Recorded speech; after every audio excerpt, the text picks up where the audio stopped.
Thank you so much, Chetan Bharat Learning, for your support. The faculty is they're really experienced, Chetan sir and all the other faculties. I had a very good experience with CBL team. The mock interview was very helpful. Thank you CBL. Thank you so much CBL. अच्छा experience है. Thank you. Come to CBL for your HCS preparation. They have helped me through prelims, mains and now interview. 21 मई को होने वाले Haryana HCS के prelims exam के लिए जो सबसे इम्पॉर्टेंट चीज़ अब हम कर सकते हैं वो है मैक्सिमम MCQ प्रैक्टिस। आपको अपनी नॉर्मल रिवीजन भी MCQ प्रैक्टिस के थ्रू ही करनी चाहिए। चेतन भारत लर्निंग में हम स्टूडेंट्स को डेली 3 पोर्शंस में MCQ प्रैक्टिस करवा रहे हैं। पहली करंट अफेयर्स, जिसमें हम डेली MCQs के थ्रू लास्ट 1 ईयर के करंट अफेयर्स कवर कर रहे हैं। दूसरा स्टैटिक जनरल स्टडीज़, जिसमें हम सभी सब्जेक्ट्स जैसे कि history, geography, economy, polity, environment, science and tech, art and culture, Haryana GK, ये सारे सब्जेक्ट्स को MCQs के थ्रू कवर कर रहे हैं। और तीसरा daily CSET MCQ practice. Through this daily MCQ practice हम स्टूडेंट्स को मोर देन 6000 MCQ प्रैक्टिस करवा रहे हैं, which should ensure their best result in Haryana HCS prelims exam. This video is part of that initiative only, which is going on in both Hindi medium as well as in English medium. To watch the complete video, enroll now by calling on the number given below or visiting our website www.chetanbharat.com. The link is given in the description as well as in the pinned comment. Hello everyone, आज हम करेंगे biology का day 3, जिसमें हम cover करेंगे major जो vitamins हैं वो, और जो ह्यूमन डिजीजेस अकर करती हैं बैक्टीरिया, वायरस, प्रोटोजोआ वगैरह की वजह से। सो शुरू करते हैं। पहला question, which of the following vitamins are fat soluble. अब जो वाइटामिन्स होते हैं ये 2 टाइप्स के होते हैं। एक हमारे पास फैट सॉल्युबल वाइटामिन्स हैं जो फैट्स में सॉल्युबल होते हैं, फैट्स में घुल सकते हैं, और एक हमारे पास वाटर सॉल्युबल वाइटामिन्स होते हैं जो कि पानी में मिक्स हो सकते हैं। अब इसके बेसिस पे हमारे पास कौन कौन से वाइटामिन्स हैं जो फैट सॉल्युबल है और कौन से वाइटामिन्स हैं जो वाटर सॉल्युबल है। तो जो फैट सॉल्युबल वाइटामिन्स हैं वो हमारे पास हैं vitamin A, D, E and K। And जो वाटर सॉल्युबल वाइटामिन्स होते हैं वो है हमारे पास जो मेजर ग्रुपिंग है विटामिन B और C की। तो इसका करेक्ट आंसर है vitamin A and vitamin D। Apples have special value for heart patients because they are rich source of। तो एप्पल्स जो हैं वो रिच सोर्स ऑफ पोटेशियम होते हैं जो कि बहुत ही ज़रूरी कंपोनेंट है फॉर हेल्दी हार्ट। तो ये आप याद रख सकते हैं दैट एप्पल्स, जो एप्पल ट्री है वो जो सारे न्यूट्रिएंट्स होते हैं उसमें से सबसे ज़्यादा पोटेशियम का इंटेक करता है, उस वजह से जो फ्रूट लगता है वो पोटेशियम में बहुत रिच होता है। सो इसका आंसर है D, पोटेशियम ओनली।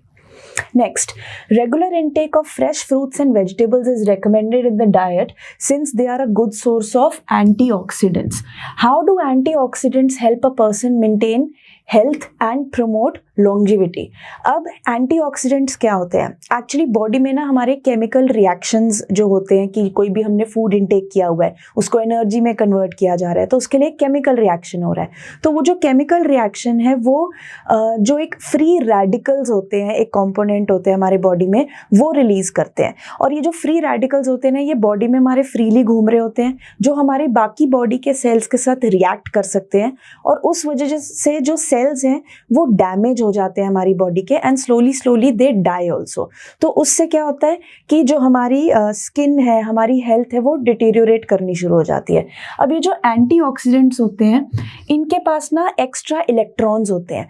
ये जो फ्री रेडिकल्स बॉडी में हमारे फ्रीली घूम रहे हैं उनके साथ ये रिएक्ट करते हैं, और उस रिएक्शन की वजह से ना वो फ्री रेडिकल्स खत्म हो जाते हैं। तो उससे क्या होएगा कि वो जो हमारी बॉडी के सेल्स हैं उनके साथ रिएक्ट करना बंद कर देंगे। इससे हमारी सेल्स हेल्दी रहेंगी, हमारी स्किन भी अच्छी रहेगी। तो इसका जो करेक्ट आंसर है ये होगा C।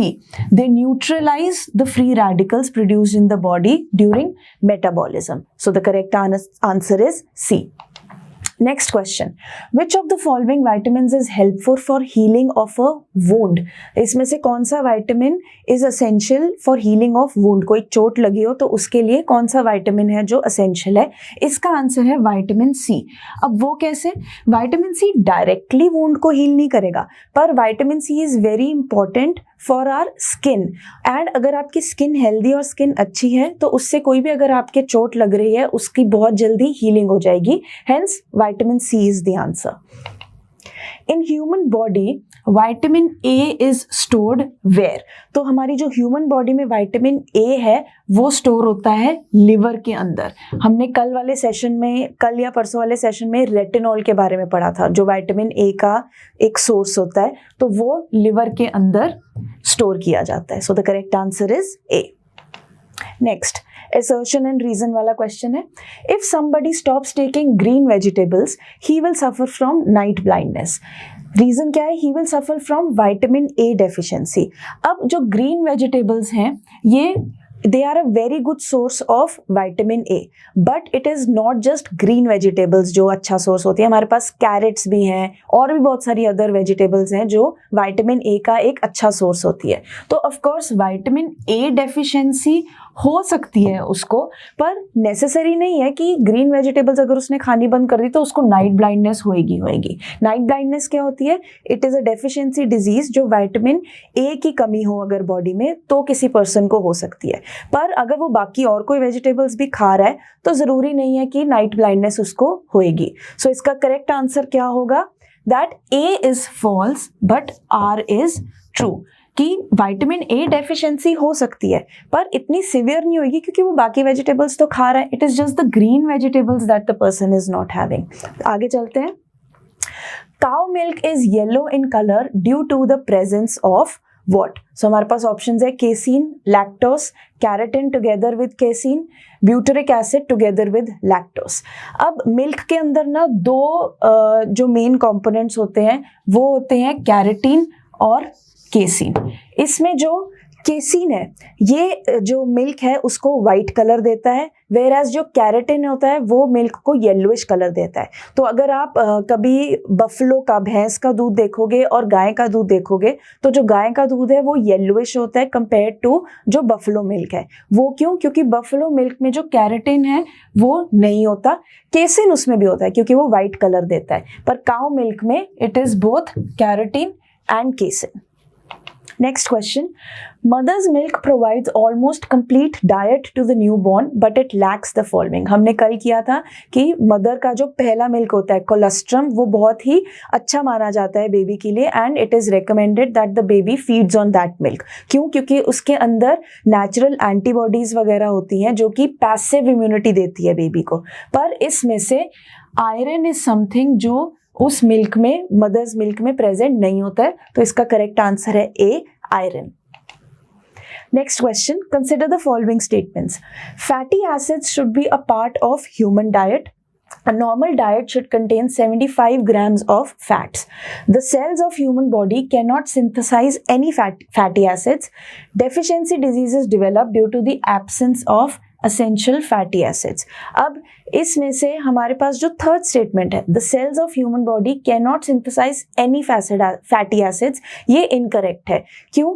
क्योंकि हमारी cells almost any fatty acid they can produce, पर जो एक एसेंशियल फैटी एसिड होते हैं वो हमारी जो सेल्स है वो प्रोड्यूस नहीं कर सकते। तो हमारी थर्ड स्टेटमेंट हो गई इनकरेक्ट। तो इसमें से अगर हम देखें तो हमारी ए और डी तो स्टेटमेंट हो गई एलिमिनेट। अब बाकी fatty acids should be a part of human diet. Of course अगर ह्यूमन बॉडी के जो सेल हैं वो प्रोड्यूस कर रहे हैं, इसका मतलब जो डाइट में है हमें वो लेने पड़ेंगे जो सेल्स प्रोड्यूस नहीं कर रहे, जो कि है हमारे पास एसेंशियल फैटी एसिड्स, तो उसके लिए इट इज़ इंपॉर्टेंट। सेकेंड जो स्टेटमेंट है वो भी करेक्ट है, a normal diet should contain 75 grams of fats and deficiency diseases develop due to the absence of essential fatty acids, ये भी स्टेटमेंट हमारे पास करेक्ट है। सो हमारी बॉडी में फैट्स और फैटी एसिड्स की जो कंजम्पशन है वो इम्पॉर्टेंट है, बिकॉज अगर इसकी डेफिशिएंसी होगी तो हमें जो स्किन डिजीजेस होती हैं वो हो सकती हैं, स्किन रैशेस, एंड बच्चों में इवन जो इंटेलेक्चुअल डिसेबिलिटी होती है जिसको हम मेंटल रिटार्डेशन कहते हैं वो भी हो सकती है in case of absence of essential fatty acids. So this statement is also correct. इसके साथ ही हमारा करेक्ट ऑप्शन क्या आ जाएगा? Statement 1, 2 and 4 are correct. Next question, doctors recommend that we should cook our food in oil rather than in vanaspati ghee because oil contains unsaturated fats, oil contains saturated fats, oil is easier to store और oil is cheaper। अब हमने पीछे जो fatty acids किया या fats किए हैं ये हम इसको दो टाइप्स में डिवाइड कर सकते हैं। एक होते हैं हमारे पास सैचुरेटेड फैट्स और एक हमारे पास होते हैं अनसैचुरेटेड फैट्स। और इसमें डिफरेंस क्या है सैचुरेटेड और अनसैचुरेटेड फैट्स में? जो सैचुरेटेड फैट्स का अगर हम एक केमिकल जो स्ट्रक्चर होता है उनका, जो केमिकल बॉन्ड क्रिएट हुआ होता है वो देखें, तो सैचुरेटेड फैट में ना एक सिंगल बॉन्ड होता है। फॉर एग्जाम्पल अगर हम इसको ड्रॉ करके देखें तो हमारे पास कार्बन कार्बन के बॉन्ड्स होते हैं जिसके साथ हाइड्रोजन कंबाइंड होता है, एंड कार्बन और कार्बन के बीच में ये जो आप लाइन देख रहे हो इसको बॉन्ड बोल रहे हैं। सिंगल लाइन है तो इसका मतलब ये सिंगल बॉन्ड है। सिंगल बॉन्ड होने की वजह से दे कैन नॉट रिएक्ट, क्योंकि ये बॉन्ड तो ब्रेक नहीं हो सकता है। सिमिलरली अगर हम अनसैचुरेटेड फैट्स देखें उसमें एटलीस्ट एक डबल बॉन्ड प्रेजेंट होता है। तो यहाँ पर हाइड्रोजन के साथ उसने अपने रिएक्शन बना लिए, बट इफ नीडेड तो ये वाला जो बॉन्ड है ये ब्रेक होके हम इसको सिंगल बॉन्ड में कन्वर्ट कर सकते हैं, और ये जो बॉन्ड है ये सी के साथ हमारे पास हाइड्रोजन या कोई और एलिमेंट अटैच हो सकता है। So this is the major difference between saturated and unsaturated fats. इसमें से जो अनसैचुरेटेड फैट है वो हेल्दियर माना जाता है, वेयर एज कहते हैं कि अगर सैचुरेटेड फैट की आप ज़्यादा कंजम्पशन करोगे तो वो आपका जो हार्ट डिजीजेज है, आर्टरीज ब्लॉक कर सकता है, कोलेस्ट्रॉल आपका हाई कर सकता है। That's why it is recommended कि अनसैचुरेटेड फैट्स की कंजम्पशन की जाए। और अनसैचुरेटेड फैट्स किस में अवेलेबल होते हैं? प्लांट्स में या फिर फिश में, जबकि जो सैचुरेटेड फैट्स है वो एनिमल फैट्स में होते हैं। फॉर एग्जाम्पल पोर्क हो गया, बीफ हो गया, पोल्ट्री, चिकन वगैरह हो गया, उसमें सैचुरेटेड फैट्स होते हैं। सो इसमें क्या होएगा? The correct option will be that oil contains unsaturated fats, जबकि घी जो है वो है सैचुरेटेड फैट। तो इसलिए इसका करेक्ट ऑप्शन है ए। अब इसकी अगर हम एक और डिफरेंस देखें तो जो सैचुरेटेड फैट होता है that is solid at room temperature, और जो अनसैचुरेटेड फैट होता है वो लिक्विड होता है रूम टेम्परेचर पे। इसी के साथ साथ जो सैचुरेटेड फैट है वो बहुत जल्दी ख़राब नहीं होता, उसकी जो शेल्फ लाइफ है वो लंबी होती है। इसीलिए बाहर जैसे जो हलवाई वगैरह होते हैं, स्वीट शॉप्स वगैरह, बाहर के जो रेस्टोरेंट्स होते हैं वो क्या कंसिडर करते हैं कि हम सैचुरेटेड फैट में अपना खाना बनाएं, क्योंकि उसको हम स्टोर करके ज़्यादा देर तक रख सकते हैं, वो जल्दी ख़राब नहीं होगा। इसीलिए कहते हैं कि बाहर का खाना कम खाना चाहिए। Whereas जो अनसैचुरेटेड फैट है वो लिक्विड होता है रूम टेम्परेचर पे, एंड बिकॉज उसमें डबल बॉन्ड होता है तो वो किसी भी चीज़ के साथ रिएक्ट इजीली कर सकता है, उस वजह से वो जल्दी खराब हो जाता है। दैट्स वाई जो अनसैचुरेटेड फैट है उसको अवॉइड करते हैं बाहर यूज करने के लिए, खाना बनाने के लिए, but it is more healthier. So the correct option is a. Next question भी इसी से रिलेटेड है। Sunflower oil is rated. Hope you enjoyed this session. To watch the full video, enroll now by calling on the number given below or visiting our website www.chetanbharat.com or downloading our learning app Chetan Bharat Learning.